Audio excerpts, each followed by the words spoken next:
ଦର୍ଶକ ବନ୍ଧୁ, 14 ମାର୍ଚ୍ଚ ହୋଲି ଦିନ ନୋଟରେ ଗୁଡ଼ାଇ ଦିଅନ୍ତୁ ଏହି ଏକ ଗୁପ୍ତ ଜିନିଷ। ପୁରା ବର୍ଷ ଯାକ ଧନର ବର୍ଷା ହେବ ମା ଲକ୍ଷ୍ମୀଙ୍କ ଆଶୀର୍ବାଦରେ। ଏହି ଉପାୟକୁ କରିବା ପରେ ଆପଣ ହୋଇଯିବେ ଧନବାନ। ଆପଣଙ୍କର ସମସ୍ତ ମନସ୍କାମନା ପୂର୍ଣ୍ଣ ହେବ। ବର୍ଷରେ କେବେ କେବେ ମିଳିଥାଏ ଏହି ସୁବର୍ଣ୍ଣ ସୁଯୋଗ। ଦର୍ଶକ ବନ୍ଧୁ, ଦେଶ ଯାକ ଜୋରସୋରରେ ହୋଲିର ପର୍ବକୁ ପାଳନ କରିଥାନ୍ତି।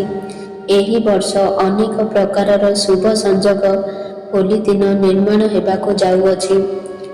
ହୋଲି ଦିନ ଲକ୍ଷ୍ମୀ ଜୟନ୍ତୀ ମଧ୍ୟ ମନାଯାଏ। ଏହି ଦିନ ମା ଲକ୍ଷ୍ମୀ ଅତ୍ୟନ୍ତ ପ୍ରସନ୍ନ ମୁଦ୍ରାରେ ଥାନ୍ତି ଏବଂ ନିଜ ଭକ୍ତଙ୍କ ଉପରେ କୃପା ବର୍ଷା କରିଥାନ୍ତି। ଲକ୍ଷ୍ମୀ ଜୟନ୍ତୀ ଦିନ ଯଦି ଆପଣ ମା ଲକ୍ଷ୍ମୀଙ୍କର ବିଧିବିଧାନର ସହ ପୂଜା କରୁଛନ୍ତି, ତେବେ ଆପଣ ମା ଲକ୍ଷ୍ମୀଙ୍କର କୃପା ଏବଂ ଆଶୀର୍ବାଦ ପ୍ରାପ୍ତ କରିବେ। ଯଦି ଏହି ଦିନ ଆପଣ ଚୁପଚାପ ନୋଟରେ ଏକ ଗୁପ୍ତ ଜିନିଷ ଗୁଡ଼ାଇ ଦେଇ ଏହି ଉପାୟକୁ ପାଳନ କରିନେବେ, ତେବେ ଆପଣଙ୍କୁ ନିଜ ଜୀବନରେ ସମସ୍ତ କଷ୍ଟ ଯନ୍ତ୍ରଣାରୁ ମୁକ୍ତି ମିଳିବା ସହ ଆପଣଙ୍କ ଜୀବନରେ ହେବ ଧନର ବର୍ଷା। ଆପଣଙ୍କର ଆର୍ଥିକ ସମସ୍ୟା ଦୂର ହୋଇଯିବ। ଏହି ଉପାୟକୁ କରିବା ପରେ ଆପଣଙ୍କୁ ମା ଲକ୍ଷ୍ମୀଙ୍କର କୃପା ଏବଂ ଆଶୀର୍ବାଦ ପ୍ରାପ୍ତ ହେବ। ଏହାପରେ ଆପଣଙ୍କୁ କେବେ ବି ଧନର ଅଭାବ ହେବ ନାହିଁ। ଆପଣଙ୍କ ପାଖକୁ ଯେଉଁ ଧନ ଆସିବ ସେଥିରେ ବୃଦ୍ଧି ଘଟିବ। ଏହି ଉପାୟକୁ କରିବା ପରେ ଧନ ଆଗମନର ନୂତନ ରାସ୍ତା ଖୋଲିଯିବ। ଆପଣଙ୍କ ଜୀବନର ସମସ୍ତ ଆର୍ଥିକ କଷ୍ଟ ଦୂର ହୋଇଯିବ ଏବଂ ଆଗକୁ ଆସୁଥିବା ସମୟ ଆପଣଙ୍କ ପାଇଁ ମଙ୍ଗଳମୟ ହେବ। ଦର୍ଶକ ବନ୍ଧୁ, ଆପଣ ଜାଣନ୍ତି ଯେ ହୋଲିକୁ ରଙ୍ଗର ପର୍ବ କୁହାଯାଏ। ଏହି ପର୍ବକୁ ସମସ୍ତେ ଖୁସି ଆଉ ଆନନ୍ଦର ସହ ପାଳନ କରିଥାନ୍ତି। ଏହି ଦିନ ଯଦି କିଛି ବି ଉପାୟ କରାଯାଏ, ତେବେ ତାହା ଆପଣଙ୍କୁ ନିଶ୍ଚୟ ଶୁଭ ଫଳ ଦେଇଥାଏ ଏବଂ ଲକ୍ଷ୍ମୀ ଜୟନ୍ତୀ ଦିନ କିଛି ବି ପୂଜାପାଠ କଲେ ତାହାର ଲାଭ ଆପଣଙ୍କୁ ନିଶ୍ଚୟ ମିଳିବ। ଯଦି ଆପଣ ନିଜ ଜୀବନରେ ଅନେକ କଷ୍ଟ ଯନ୍ତ୍ରଣାର ସାମ୍ନା କରୁଛନ୍ତି, ଆପଣଙ୍କ ଜୀବନରେ ଧନ ଆଗମନର ମାର୍ଗ ସବୁ ବନ୍ଦ ହୋଇଯାଇଛି, ତେବେ ହୋଲି ଦିନ ଏହି ଉପାୟଟିକୁ ଆପଣ ନିଶ୍ଚୟ ପାଳନ କରନ୍ତୁ। ଏହି ଉପାୟଟି ପାଳନ କରିନେଲେ ଆପଣଙ୍କର ଭାଗ୍ୟ ଆପଣଙ୍କ ଭିତରେ ଯିବ। ଆପଣଙ୍କ କୁଣ୍ଡଳୀର ନବଗ୍ରହ ଆପଣଙ୍କ ସାଥ ଦେବ। ଆଗକୁ ଆସୁଥିବା ସମୟରେ ଆପଣ ଉନ୍ନତି ପଥରେ ଅଗ୍ରସର ହେବେ। ସବୁକିଛି ସଠିକ୍ ଭାବରେ ଜାଣିବା ପାଇଁ ଭିଡ଼ିଓଟିକୁ ଶେଷ ପର୍ଯ୍ୟନ୍ତ ଦେଖନ୍ତୁ ଏବଂ ଆମ ଚ୍ୟାନେଲକୁ ସବସ୍କ୍ରାଇବ୍ କରନ୍ତୁ ଏବଂ କମେଣ୍ଟ ସେକ୍ସନରେ ଜୟ ମା ଲକ୍ଷ୍ମୀ ନିଶ୍ଚୟ ଲେଖନ୍ତୁ। ପ୍ରଥମ ଉପାୟଟି ହେଉଛି ଧନ ପ୍ରାପ୍ତିର ମହା ଉପାୟ।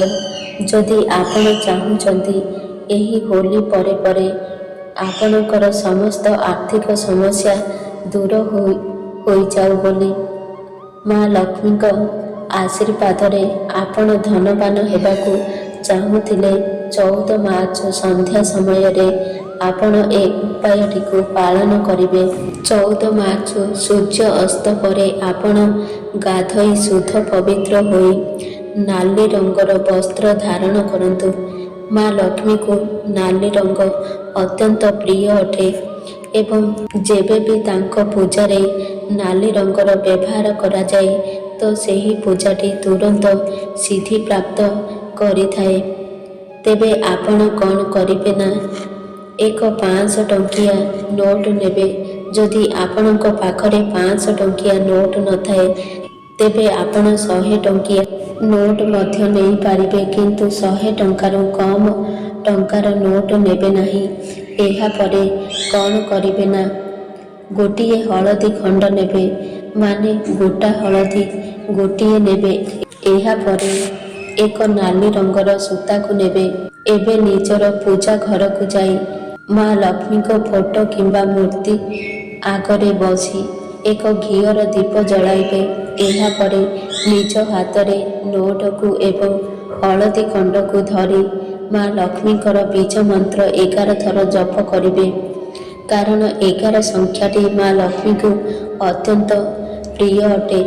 ମା ଲକ୍ଷ୍ମୀଙ୍କର ବୀଜ ମନ୍ତ୍ର ହେଉଛି ଓମ୍ ମହାଲକ୍ଷ୍ମୀ ନମଃ। ଏହାପରେ ହଳଦୀକୁ ନୋଟ ମଝିରେ ରଖି ସେ ନୋଟକୁ ଗୋଲ ଗୋଲ କରି ସେ ସୂତାରେ ବାନ୍ଧି ଦେବେ। ଏହାପରେ ସେ ନୋଟକୁ ନେଇ ନିଜ ଆଲମିରାରେ ଅର୍ଥାତ୍ ଯେଉଁଠି ଆପଣ ଟଙ୍କା ସୁନା ଆଦି ରଖୁଛନ୍ତି ସେ ସ୍ଥାନରେ ରଖିଦେବେ।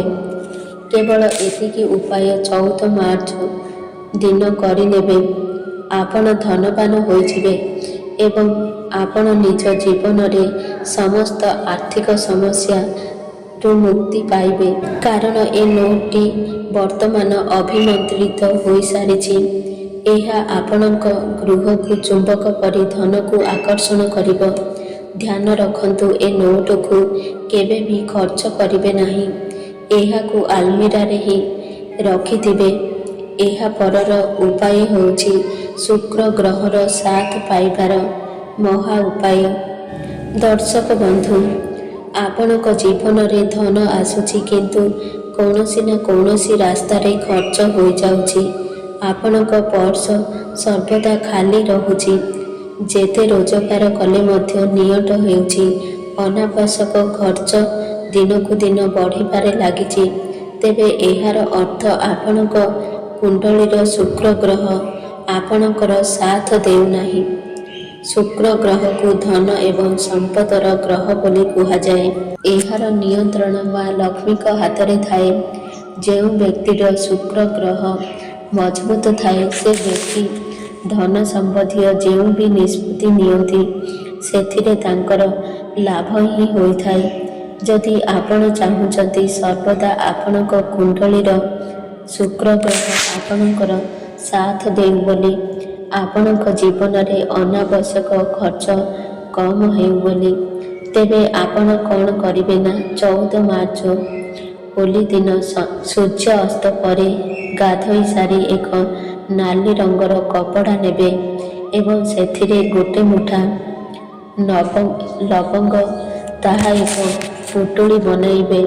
ସେହି ପୁଟୁଳିକୁ ଘରର ପୂଜା ଘରେ ରଖିବେ। ଏହା ପରଦିନ ଅର୍ଥାତ୍ 15 ମାର୍ଚ୍ଚ ଦିନ ସକାଳେ କୌଣସି ମନ୍ଦିର ବାହାରେ ବସିଥିବା ଭିକାରୀକୁ ସେ ପୁଟୁଳିକୁ ଦାନ କରିଦେବେ। ଯଦି ଆପଣଙ୍କ ଉପରେ କିଛି ଦୋଷ ଲାଗି ରହିଥିବ, ଯେଉଁଥିପାଇଁ ଶୁକ୍ର ଗ୍ରହ ଆପଣଙ୍କର ସାଥ ଦେଉନାହିଁ, ତେବେ ଏହି ଉପାୟକୁ କଲା ପରେ ସେ ଦୋଷ ଆପଣଙ୍କର ଦୂର ହୋଇଯିବ ଏବଂ ଆପଣଙ୍କ କୁଣ୍ଡଳୀର ଯେଉଁ ଶୁକ୍ର ଗ୍ରହ ଆପଣଙ୍କର ସାଥ ଦେବ, ଏହାପରେ ଧନ ସମ୍ବନ୍ଧୀୟ ସମସ୍ତ ଅସୁବିଧା ଆପଣଙ୍କର ଦୂର ହୋଇଯିବ। ଅନାବଶ୍ୟକ ଖର୍ଚ୍ଚ କମ୍ ହେବାକୁ ଲାଗିବ। ଏହା ପରର ଉପାୟ ହେଉଛି ଭାଗ୍ୟର ସାଥ ପାଇବାର ମହା ଉପାୟ। ଦର୍ଶକ ବନ୍ଧୁ, ଆପଣ ଜାଣନ୍ତି ଜଣେ ବ୍ୟକ୍ତିର ଭାଗ୍ୟ ଏବଂ ନବଗ୍ରହ ନିୟନ୍ତ୍ରଣ ବିଷ୍ଣୁଙ୍କ ହାତରେ ରହିଥାଏ। ଯଦି ଆପଣ ଚାହୁଁଛନ୍ତି ଆପଣଙ୍କର ଭାଗ୍ୟ ସର୍ବଦା ଆପଣଙ୍କର ହିତରେ ଯାଉ ବୋଲି, ନବଗ୍ରହ ଆପଣଙ୍କର ସାଥ ଦେଉ ବୋଲି, ଆପଣ ଯେଉଁ ବି ନିଷ୍ପତ୍ତି ନେବେ ସେଥିରେ ଆପଣଙ୍କୁ ଲାଭ ହେଉ ବୋଲି, ତେବେ ଆପଣ ହୋଲି ଦିନ ଏହି ମହା ଉପାୟଟିକୁ ପାଳନ କରନ୍ତୁ।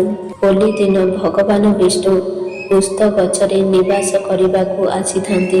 ଆପଣ ଜାଣନ୍ତି ଉସ୍ତ ଗଛକୁ ଦେବବୃକ୍ଷ ବୋଲି କୁହାଯାଏ। ଏହାକୁ ହିନ୍ଦୁ ଧର୍ମରେ ପୂଜନୀୟ ମନାଯାଏ। ହୋଲି ଦିନ ଉସ୍ତ ଗଛ ଜାଗ୍ରତ ଅବସ୍ଥାରେ ଥାଏ କାରଣ ହୋଲି ଦିନ ସ୍ୱୟଂ ଭଗବାନ ଉସ୍ତ ଗଛରେ ବାସ କରିବା ପାଇଁ ଆସନ୍ତି।